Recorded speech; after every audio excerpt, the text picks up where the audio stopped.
భయ్యా మెయిన్గా చిన్న అన్సాటిస్ఫాక్షన్ అయితే ఉంది ఈ టైంలో రావడం.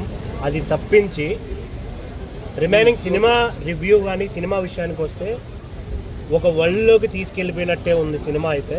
ఆల్రెడీ మనం ఒక ఈజీగా ఒక 100 టైమ్స్ చూస్తుంటాం ఈ 6-7 ఇయర్స్లో.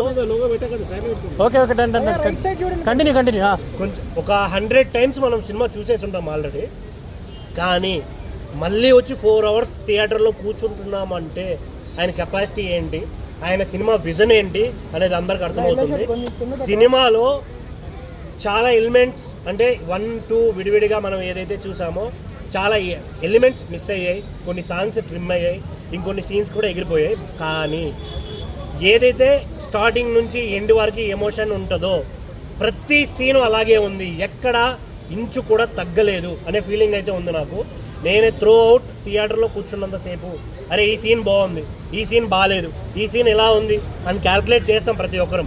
బట్ ఈ సినిమాలో అలా థాట్ కూడా రానివ్వలేదు రాజమౌళి అనే ఫీలింగ్ అయితే ఉంది నాకు. వేరే లెవెల్ ఎక్స్పీరియన్స్. ఈ సినిమాని మ్యాక్స్ పెద్ద స్క్రీన్లో చూడడానికి ట్రై చేయండి. మీ సినిమాలు మర్చిపోతారు అసలు సినిమా అంటే ఇది కదా. 4 అవర్స్ చూసామనే థాట్ కూడా ఉండదు. ఇంకా యాక్టింగ్ గురించి దాని గురించి రివ్యూ చెప్పాల్సిన పనే లేదు. చాలా అంటే చాలా బాగుంది. ఆ ఎక్స్పీరియన్స్ అయితే వేరే లెవెల్. సో థియేటర్కి రండి, ఎంజాయ్ చేయండి. Thank you.